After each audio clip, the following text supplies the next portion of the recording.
The strongest need in the human psyche is the need to remain consistent with who we believe we are. So most people can never out-earn their identity. They will never outdate their identity. They will never achieve beyond their perceived deserve level. What does Grant Cardone, Ed Milet, Andrew Tate, and Patrick Bet-David have in common?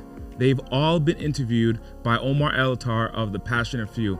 In today's episode, you're going to be learning how the host of The Passionate Few shared his story about going from essentially rags to riches, selling door-to-door solar, to now interviewing the top multi-million, if not billionaires in the industry. Without further ado, let's get the ball started. Welcome to episode 3, Omar. Super excited to have you on this podcast, man, and to learn more about your story. I see you on YouTube. I see you on Instagram. Everything is about The Passionate Few. But most importantly today, you're on the other side of the podcast, and I want to learn more about you, man.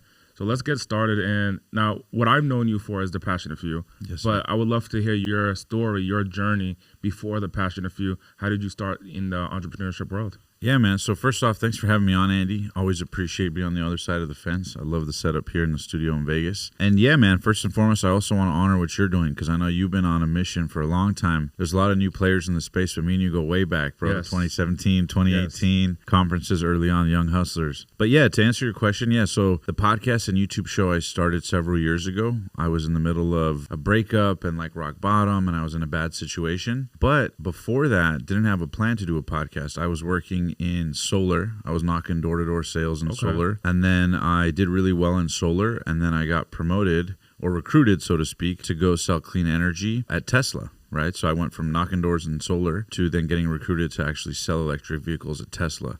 So my background was originally like in school and whatnot. I didn't care about any of that stuff. I just wanted to be a professional skateboarder. So from age 12 to like 21, 22, all I did was skateboard and try to go pro. When that didn't happen in my early 20s, I had a bunch of odd jobs, but that's when I got into sales door to door. I went to a Tony Robbins conference actually, and there was a guy sitting right next to me who made $400,000 a year. And you know how Tony has you write down what you're currently making and what you want to make? I was currently making maybe like not that much money. And my goal was to make $250,000. I was like, dude, if I could make $250K, you know, Tony calls it the $250K club. That's where you start being free, you know. And so I was like, okay, I'm never gonna get there, you know, with any of the things I'm doing. And yet that was my dream goal. And yet this guy sitting next to me in his 20s, his starting, I could like peeked over his paper during the exercise, and it was like $400,000 he was making, and his goal was 1.2 million. And he was in his 20s. So I peeked over and I was just like, hey, dude, if you don't mind me asking, what do you do? And so he told me he was in solar, knocking door to door. So that's how I transitioned from being a failed pro skateboarder to then wanting to make money. And right then and there, when I saw him at the Tony Robbins seminar, I signed up to get into solar, knock doors selling solar, then Tesla. Then I quit Tesla and started the podcast. So did you work very with that weird gentleman? journey. Did you end up working with him? I did initially, yes. I did initially, and then I got transferred to a different office closer to my area. But I took the chance, and that changed my life. And I think a lot of people have a lot of opportunities around them, but they'll never take the chance. They'll never make the call. They'll never make the ask. And so I just realized the power then of asking, right? And asking what he did led to opportunities, right? Questions at Tesla, I would ask. I met the pilot of Air Force One for George W. Bush. And I just met all these amazing people, and it taught me the power of asking questions, which then would later turn into asking questions to get people on podcasts and, you know, build that whole skill set. Do you think that, now I've heard some of the stories of how you've gotten some of your guests, which is very creative. And, yes. And there's like elements of sales in there, and there's elements of aggressive, there's elements of showing up, there's elements of pushing through, there's elements of closing the deal per se. Yes. The guests that you have had on your podcast. If you didn't do solar, do you think that your podcast would have been as successful as it is today? Maybe not, because solar taught me just brutal rejection. Knocking on doors, hundreds of doors, thousands of doors selling solar. Dude, you have to understand, I'm on 100% commission. Ain't no flat fee, ain't no salary. It's 100% commission. And I'm selling $30,000 solar panels to people who don't want me there, knocking on their doors for 100% commission in the hot heat by yourself. They wouldn't even let us knock with partners because they wanted to get, you know, as much of the market. As many doors, yeah. So like when you do that for hundreds of doors, you build like a callus to like reject. You almost like knock on doors, numb to what happens. You just enjoy the process of knocking. Does that make sense? And you know that overall, like after the average, like I'll never forget it. One time, one of my mentors, he was killing it. And his goal was to get 100 no's a day. Some people would knock 100 doors a day. His goal is to get 100 no's a day. Because when you get 100 no's a day, what do you know? Your yeses increase, right? I think Tony talks about this concept. To be a Hall of Fame athlete, you only need to be spot on 20 to 30% of the time. People imagine that, it's 70 to 80%. But that taught me volume. That taught me volume, and then I translated that skill to interviews. So maybe not. Maybe we wouldn't have been as successful. But in 2015-16, I used to door knock selling copiers in Anaheim. So I would go door to door. Wow. Going door to door to different businesses. Last night when we were at a local conference here together. Yep. And we were walking up together front row, and it's open seating. Yes. And it looks like majority of the seats were taken. Yes. And you came up to me and you were like, dude, we just want to essentially push our way in to get the seat. Yeah. And that brought me back to my door-to-door days, because many times in a local business, you got to walk in and they're going to say no, and then you got to still smile and just sit down. And I noticed that energy from you yesterday, that you're like, hey, man, I'm going to go get what I want. Right. How has that translated in what you do with the Passionate Few? Because I remember when you started Passionate Few, brother, someone like Grant wouldn't have taken the podcast in the early beginning, but you're someone who's like, no, mister, sit down. I'm going to ask you some questions and let's get this ball started. Yeah, so it was always about how it's done, because a lot of things can happen if they don't feel. The whole key is to avoid the feeling of resistance. So what makes people do or not do things or see things as easy or hard? The difference between people is their level of resistance to that perceived activity. So I'll give you an example. If I think something is hard and you think it's easy, or vice versa, you think it's hard and I think it's easy, that is not predicated on some universal fact, right? And I'll get to the point of your question, don't worry, but just roll with me. Now, when someone does something and someone deems it as hard or easy, it's subjective because people have limited experience that creates that resistance. So if you tell me interview the President of the United States, I have no resistance. That's easy because I've built the muscle of hundreds of interviews. Now, if someone told the average person interview the President of the United States, they'd freak out. Right? They're still capable. They're made of the same skin, flesh, blood, bones as me, right? The difference is their perception of it, right? And so what I found is that if you can communicate in a way that minimizes resistance, then it becomes a non-factor. So for example, when I go up to Grant, I don't say, hey, Grant, can I interview you on the podcast? Sit down. Let me ask you questions. Instead, when I go up to Grant, I saw that he was, so for those that don't know the story, this is how I got Grant Cardone on the podcast. I live in LA. Grant Cardone lives in Florida. So I saw that he was flying into town, and on his Instagram story, him and his wife Elena mentioned that they were going to dinner in Beverly Hills. So it was very subtly that they mentioned it in the Instagram story, but I heard it in the background. So in my head, I was like, shit, it's kind of weird, but like, should I drive 3 hours to Beverly Hills? Like, this is weird, I don't know. Like, to pitch him to be on the pod, it's a crazy idea, I don't have any confidence or reference at this point, but I went anyways. Now, when I go, I end up seeing him, and instead of pitching him directly, what I did is I said, hey, Mr. Cardone, don't mean to bother you. I caught him on their way out to the car. So I said, don't mean to bother you. I saw that you and Elena were in town, and I know you would normally never do this. I know you would normally say no to a request like this, but I know you're in town in Malibu for a little bit. So I was wondering who would be the best person on your team to talk to about doing a podcast while you guys are in town, where we'd be in and out and make it easy for you. Is there anyone on your team I could ask? I'm not saying, hey, Grant, can I interview you? Hey, are you free? Nah, always delicate, always gentle. Hey, do you know anybody on your team I could talk to? Because what happens is a lot of times with high-level people, they're down to connect you to the point person, but they're not down to give out commitments right now. And very often, if you can get in good rapport with the point person, you get all the commitments you want. Does that make sense? 100%. So I've always focused on the gatekeepers and building relationships with the gatekeepers. And the gatekeepers just naturally leave that gate wide open whenever you need it, especially when you nourish those relationships. So when I went up to Grant, that was what I said. I said, I was wondering who would be the best person on your team to talk to. And he gave me the info, and he goes, you really drove all this way to ask me to be on your podcast? And I brought up all of his objections in advance. Hey, I know you would normally never do this. I know the podcast is too small. So now I've disarmed all of those objections. So what's he going to say? Yeah, I know you brought up it's too small, but it's still too small. I won't do it. It's not. It's going to incite reciprocity. And I framed it not as like, I don't have big guests. I said, hey, I'm launching a podcast with some big names. I would love to have you guys in the lineup, and I want to send more information to your team who would be the best point person to. But what happens is, instead of me, the goal is to get the interview. Now, how we go about it, what word combinations are used, doesn't matter. We want to like minimize triggers. If I approached him direct, hey, Grant, can I be on your podcast? Or hey, could you be on my podcast? I would set off alarms and then think about it in his mind. Who is this kid? What does he want? What's his podcast? What's his reach? What's his...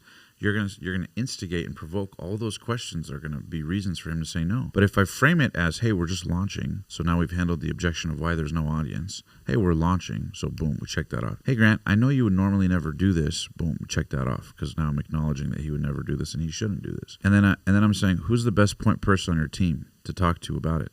I'm now showing a respect towards process, but he's hearing the request, and because he's seeing my character in it, that's when on his own. He goes, yeah, man, I'll do your podcast. And so the podcast ended up happening, and that led to hundreds of thousands of views. And then he would intro me to the next guy and the next guy. And that's how I ended up getting, the Ed Milet and the billionaire, people on the podcast. And so it was really just elegant, respectful communication. And I learned it on the doors, because when you knock on doors, you don't go, hi, ma'am, can I sell you a solar system? And you also don't want to go, hi, ma'am, how are you doing today? Because you know that they're, going to know you're selling, So it taught me how to sort of address insecurities right up front. So if I knocked on a door, I learned, and I do this both when I knock doors and metaphorically when I'm sending out emails to big names, I'm very respectful and I acknowledge their worst judgment of me right up front. Hey, ma'am, sorry to be the annoying door-to-door guy. I know. My grandma doesn't like it either. Quick question, So now you're sort of, you're disarming any kind of, hey, Grant, I know you would normally never do the podcast. And then, because then they can take off their radar of like, who's out to leech, and they put it down, and now they can focus on what I'm saying. Yeah. So that's what I mean about minimizing resistance. Most people leave out that part. When we think about your journey and how many podcasts, what is the number of how many podcasts you've done? No clue, but hundreds. Hundreds. Yeah. What is one guest or one prominent guest or one person that you've interviewed that actually made an impact? I know there's prominence as in they're a celebrity, but made an impact in your life personally. Dr. John Demartini was my favorite, but don't tell any of the other guests that. Dr. John Demartini, I loved his podcast so much that I interviewed him again like a couple of days later. I've never done that, where I was like, dude, I needed to get more. I interviewed Andrew Tate in Romania.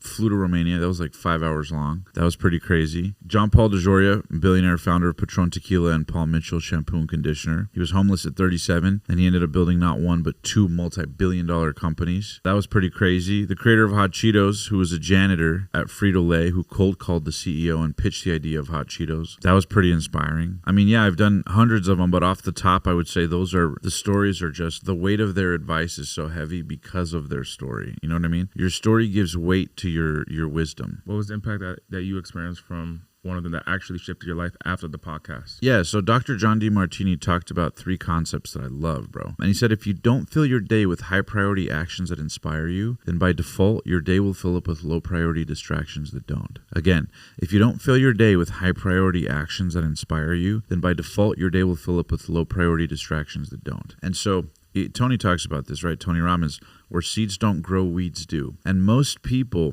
don't consciously plant seeds. They just let things show up. They wake up and wing it, so to speak. And so what Demartini really helped me realize is that we're all on a moving train and there's no such thing as neutral. You're always sliding backwards by default. And so you have to not just create momentum in your life, progression in your life, but you have to combat entropy, right? Entropy is basically this idea that everything in the universe moves towards chaos and disorder. So naturally, things are moving towards chaos and disorder. But if you prioritize areas that empower your life, you will control it. Any area of your life you don't empower will become overpowered by somebody else's agenda. Anything, your finances, your family, your fitness, whatever it is. If you're not on top of your fitness, you're going to be part of Coca-Cola and Snickers' agenda, right? If you don't set your agenda for your finances, you're going to end up in debt, and American Express is going to decide your financial destiny, right? And so by default, you have to really take control. And that taught me, that just flipped the switch for me to see how much I needed to take control of my life at that time. What was the impact? So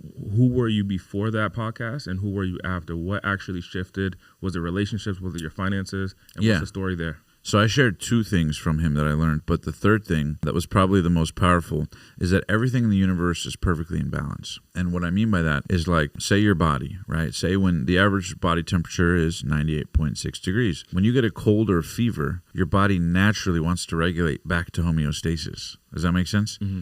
When you eat food, your body has to digest the waste to bring you back to neutrality. And so the most profound lesson I learned from Demartini and how it changed my life was that I got to see that any time in life something is not happening is because there's a balance effect somewhere else and you're not finding it.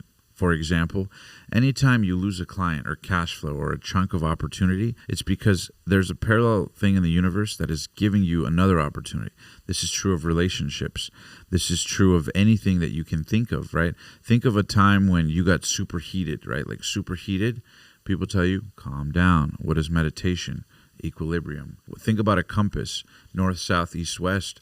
But a compass needs to be calibrated every once in a while. It needs to be brought back to homeostasis. So how that applied to my life when I learned it was I got to see that anytime you get worked up or stressed in your life or your business or whatever it is, relationships, that there's always, instead of trying to control that, you actually need to appreciate the other side and realize that there are things showing up in another form that you're not appreciating, because all stress is a matter of internal imbalance, right? And so anytime you have internal imbalance, it's just about focusing on the other side. So I'll give you an example. There was a time where we lost a client that was like $150,000 in revenue. It was a big client. And so we applied this principle with my team, and I was like, shit, like that's, nice chunk of revenue. What do we do? And so instead of focusing on the loss, quote unquote, we started focusing on our customers, our existing customers, and we ended up shooting a thank you message to every single client we had. And at the end of the thank you message, offered an upsell. That upsell ended up doing 3x the amount of revenue in 30 days than we lost from that 150. All because of one question, and that is, what's the balance on the other side? You see what I'm saying? And so most people, questions create possibility, and most people don't do that. Most people don't, when things suck, they don't go, what's good about this? What's the opportunity here? What's the blessing here? What's good about this? Another example of that one time, this is like a silly little thing a long time ago. Tony Robbins talks about it. Nothing in life has any meaning except the meaning you give it. I was an actor at one point in my life, a struggling one. And I remember I went to go audition in downtown LA, and I pull up to the fire hydrant, I go to audition, and I end up getting a ticket. Ticket was for like $180 or something like that because I parked in a red. And so when I got the ticket and I came back to the car, instead of being mad or pissed off or whatever, I started personal development, right? What's good about this? What's the opportunity here? What's the blessing here? Deluding myself into like, well, let's find something positive. Let's balance out this situation. And so what I ended up doing was that night, right then and there, this was in my early 20s, when skateboarding wasn't working, I ended up posting online. I said, you know what if I could turn this into like a side hustle that would make me money so that I wouldn't have to worry about $200 tickets like this. They wouldn't be an issue. So I started that night, I ordered business cards and posted online and started giving skateboarding lessons at a premium, marketing them to parents. And I started making an extra few $1,000s a month, just getting all these clients. 50? An extra few thousand? Few thousand, yeah. Not $50,000 a month giving skate lessons. I'd still be doing it if that was the case. But yeah, I made a few $1,000s doing that. And so then it just started to compound, and I realized, wow, the seed of that came from getting a parking ticket. And so often in life we assume, based on the negative thing that popped up or our perception of a negative thing, oh man, shit, I got to pay that bill. And we spiral ourselves into these made up narratives. So now when things go wrong, I actually look for the balance. You know what I mean? Is the ideal scenario change your focus? Is that that's what I'm hearing? Change your focus rather than focus on the negative situation that's at hand. Put your attention on something and find the positive from the scenario. I like to call it emotional agility, the ability to switch.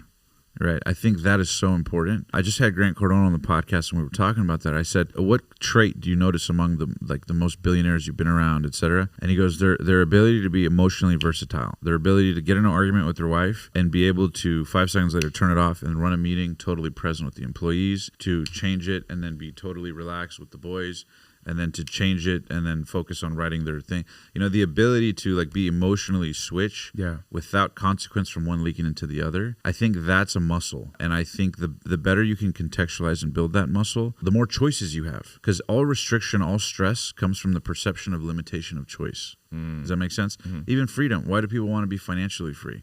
Not because they want 1 billion pieces of paper. They want freedom, right? Yeah.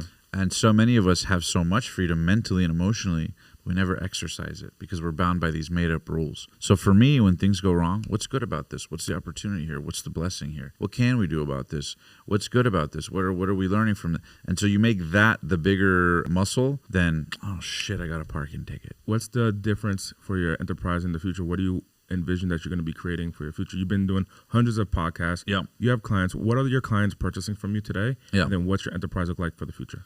Yeah, so we have a production company. So we do done-for-you content end-to-end for clients. And, for us, we love it because on the front end, we have the podcast and YouTube show.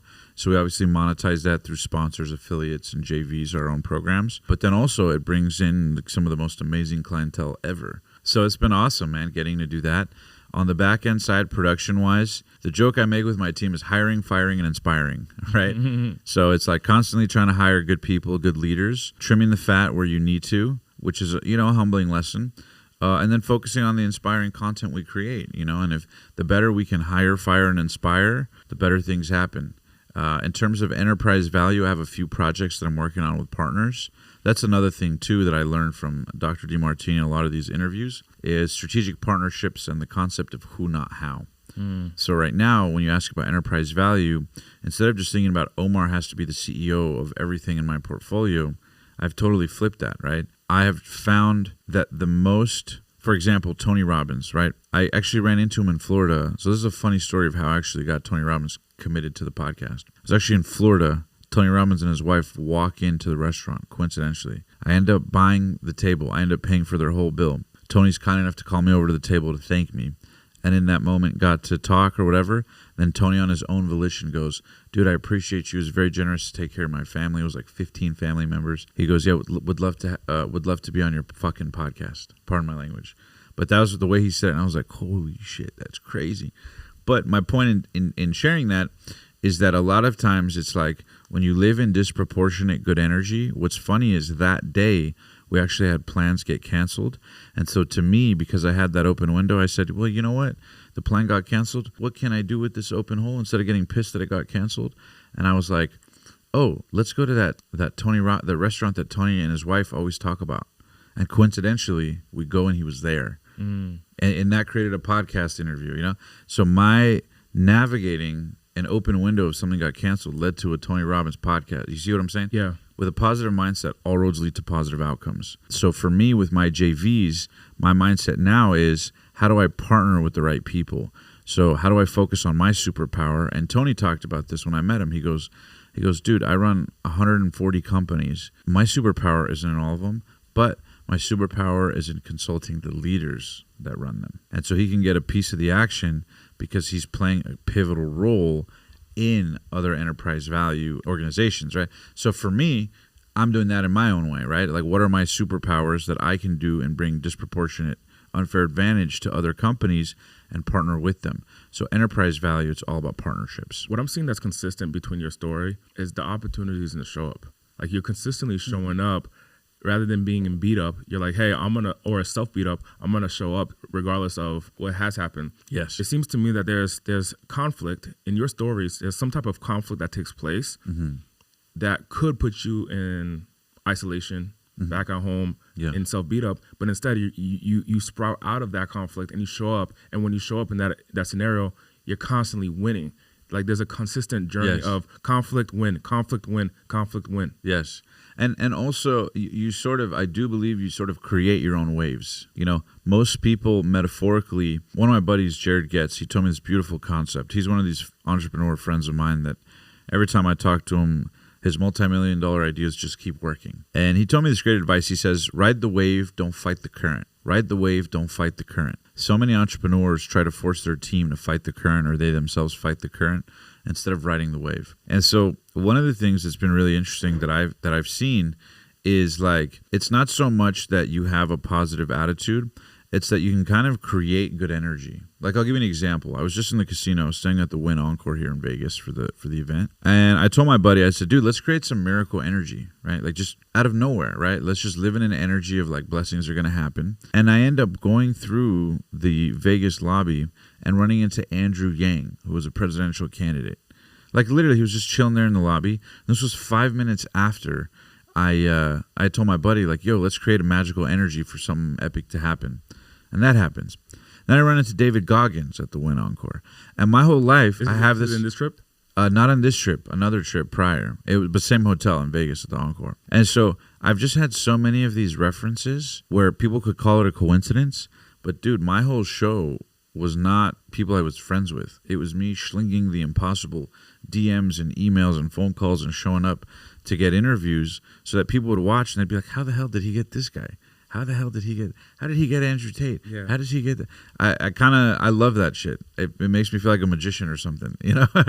Like, I just enjoy the thrill. How do you put yourself in that state? Like something challenging, like if a viewer is listening today, they're like, dude, I'm in beat up right now. I'm at Omar's journey with the ticket. I just got a ticket or a couple of tickets, man. How do I change my state? Because what he's talking about sounds cool. Yes. But I don't know how to actually make that shift. Yes. So I would say my biggest advice to people is act faster than your anxieties think. Act faster than your anxieties think.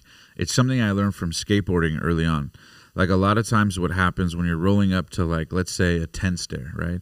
When I'd be rolling up to a 10 stair to ollie it or skate it or whatever, even if you're doing a trick on flat ground or rail or flipping your board, when you're rolling up to a 10 stair set and you're rolling up to it fast on a skateboard and you're rolling up to it and you only see the lip, you don't see the bottom and the drop. Everything in your body is like, don't do this, don't do this. What are you doing? Don't do this, don't do this, don't do this. And so that built the muscle, I think, of like, I talked to some of the top pro skaters in the world and they would always tell me, I'd meet them at autograph signings as a little kid. And I was, even as an interviewer, I was like a little 14-year-old, like trying to go pro.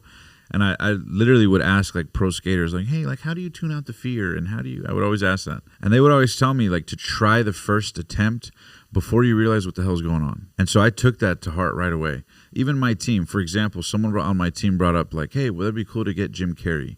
Most people would be like, oh, yeah, but how? What do we do? So what do? Got on Google, Jim Carrey's agent, boom. He's represented by the William Morris Agency. Okay, cool. What's the agent at William Morris Agency? Okay, cool. That's his agent's name, public information. What's William Morris's phone number, the agency? Okay, cool. We found the phone number. Before I realized what the hell's going on, ring, ring, hello. Hi, yes, William Morris Agency. Hi, yes, I was actually wondering if we could talk to Mr. Carey's, rep. And they go, oh, yeah, Tim, yeah, absolutely. Let me patch you in. And within 90 seconds of a friend bringing up Jim Carrey, I'm talking to his agent off Google. Most people will never do that. Most people think about it, talk about it, work on their logo, send an email, think that would be cool, and then they go eat a sandwich. They wonder why their life never works, So to me, I adopt a core belief that whether, it's a local entrepreneur or the president of the United States. Dude, before this election, I almost pulled off. People won't believe me, but they will see soon enough. I almost pulled off an in-person interview with Trump right before the election. Like, I was this close. But I guess until it's done, doesn't matter. So I'm working on that. But, of course, part of me hears that and goes, what the fuck? How are you doing that? How are you? I don't even know. To me, the way I look at it is I don't really drink alcohol, but I like to almost I like to make ambitious plans as if I'm drunk. Does that make sense? Yeah. Because there's something about when you drink, you're not restricting and blocking your own thing. You see someone, you're like, hey, what's up? You're flow. And most people don't live in flow. Most people like wake up and like, fuck, I want to do this, but shit, I got to do this. Oh man, I got to do this. And so to me, I like create flow, laughter, good energy, good people. I got a trampoline at the house, a walk in the morning. Doesn't matter, bro. Yeah. I'm not the fittest guy in the world. I'm not the whatever, but to me, I just think about fun. How can I make this enjoyable, fun? Tony even talks about when he would get super stressed, he'd go work out of the jacuzzi, So there's always little levers to capitalize on to bring the energy up. And when you do that, you attract good things and you attract people. And I've always found that is done way more than logic or intellect or hustle per se. What would you have to share for the person who is listening? They're following this podcast in stages. They listen to exactly what you said.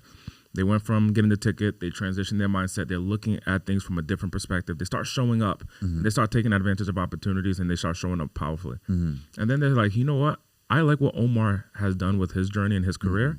I want to do exactly what Omar has done. Yes. They're Omar 2016. Right. Imagine that. What would you have to tell that person who's like, I want to start a podcast. I want to interview people and start building relationships with some of the top players? What would you have to share strategically on their podcast and mentally for their life? I would say to reinvent yourself. The strongest need in the human psyche is the need to remain consistent with who we believe we are, right? Again, the strongest need in the human psyche is the need to remain consistent with who we believe we are. So most people can never out-earn their identity. They will never outdate their identity. they will never achieve beyond their perceived deserve level, right? Their internal thermostat, so to speak, right? They've set it at 70 degrees, and so when it gets 71, 72, like, whoa, it's getting too hot. Let me just cool down here. And so I'm a big believer in reinvention through a catalyst event, right? So whether it's a seminar, for me, it was seminars, like Tony Robbins seminars where I walk on fire. If people don't have money, I used to do weird things, man. I used to shave my head. I've done it probably like 5-6 times. I would never do that. But I used to do it just to identity shift, just to do something radical. You know, some people get tattoos. I don't have any tattoos, but I do recommend that you have an extreme experience just to partner with the new identity shift, you know. For that can even be a commitment. You know, for example, for me, I paid someone to make the Passionate Few podcast logo, and then on my Instagram announced the day it was going live. So the pressure of announcing that the thing is being launched at this time, and I'm not ready, I'm unprepared, the logo's not ready, nothing's ready. I don't even know if I'm any good at podcasting. I don't even have a guest lined up. But by committing to a date and time, my identity shifted. Because now I'm like, now it's not just an idea in my head. Shit, now I'm accountable to something I posted. Mm-hmm. And granted, it's just a local audience. Nobody would actually care if I launch. But what happens is when you commit, new reservoirs of power and identity and internal conflict and internal resilience and all these new options show up in your life for you to grow. But commitment is required, and most people don't commit because their past identity won't let them. They're so strung to who they were. Again, the strongest need in the human psyche is the need to remain consistent with who we believe we are, but it's malleable. So to me, my best advice would be upgrade your identity with a radical shift. A radical shift in identity. Move out of your town, move out of your house, break up the relationship you're in that's not making you happy, or commit to a relationship that's making you happy at a new level, or start that business, or pay that person for that logo, or go test drive your dream car, even if it's for a day, even if it's a couple $100, even if it's financially irresponsible, whatever it is, because you have to get your identity upgraded. And reality is you might need to try a few things, but I would argue that people who think that's weird, I think it's weirder to sit back and do nothing and just live more of the same. So that's my best advice is shift your identity. And I would write down prophecies, right? Even, check this out, even God, regardless of people's background, faith, people argue on religion, people argue on God, people argue about the origin of the universe. But you know the one thing they all agree on, Andy? That whoever was true needed to write it down in a book. The Torah, the Quran, the Bible, the Bhagavad Gita, I mean, you name it. There's dozens of religions, if not hundreds, if you go to the microsects. But every single one of them had an identity that they wrote down, that they transcribed through text. So if God or the creator of the universe had to write things down to have them manifest and create identity around it, who are we as people to think we're not going to write things down? We're not going to create an identity shift. We're not going to create, rules and commandments for ourselves, and we think life's just going to work out. Does that make sense? 100%. So if God had to write out the identity of the type of person you need to be to ascend, who do we think we are to not write down the identity and just hope it shows up and life goes great? Yeah, mic drop right there. That is so damn powerful, brother. I appreciate you for being on this episode. How can people get in touch with you and learn more about the Passionate Few and what you do? Thank you so much, Andy. I would say the best way to find me is at Omar the Rockstar on Instagram. I'm sure there'll be links down below, as well as YouTube, the Passionate Few podcast, or my name, Omar Ellatar. And shoot me a DM. And if you come from Andy's World, we'll hook you up with a free mini course or free gift or something like that. So thank you for I'll being help you guys out. Thank you for being a member. Check out the Passionate Few.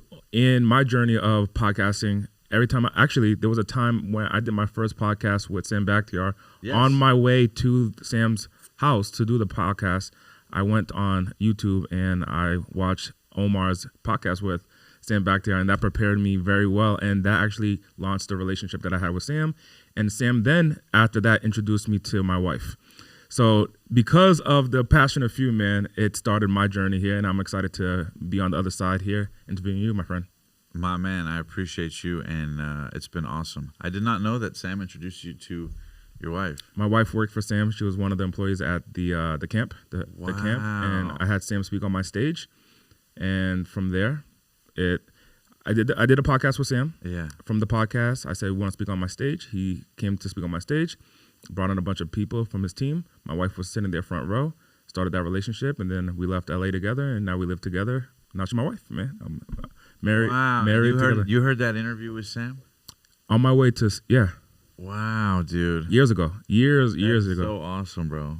That is so awesome. Dang, I rest in peace, Sam, bro. He was such a beautiful light, man. When he passed, it just tore me apart, man. But it's crazy because talk about balance on the other side. I've heard stories like that from so many people about how Sam touched their life. So to hear that happened, man, that's awesome, bro. Very. My cool. business is different. My partners is different. A lot of the Yep. relationships that I have came from Sam and what he's doing and what he's done. So his legacy, 100%, still lives on. I got one question for you. I know we got to wrap up, but what have you noticed over the shift? Because you've been in the personal development space for a while. Obviously, you're an entrepreneur, and I'm sure you've gone through a lot of growth. How have you shifted the most over the last, let's say, 5 years or so, from a leadership mindset, business standpoint? That I can do everything by myself. That was the previous mindset. It has to be me. I have to be the face. I have to be the entrepreneur. Now I own 4 businesses, and I only will have to run one business, which is the leader for all the other businesses, and other people run the other businesses. So I came from a mindset of scarcity that everything has to be me, and now I share the pot with other partners and other founders. Oh, man, I love it. Who, not how. Who, not how. That's Teamwork right. makes the dream work. Appreciate you. Thank you, Omar, for being on the episode, brother. Thanks for having me on, bro. We'll do it again soon. Yes. Appreciate you.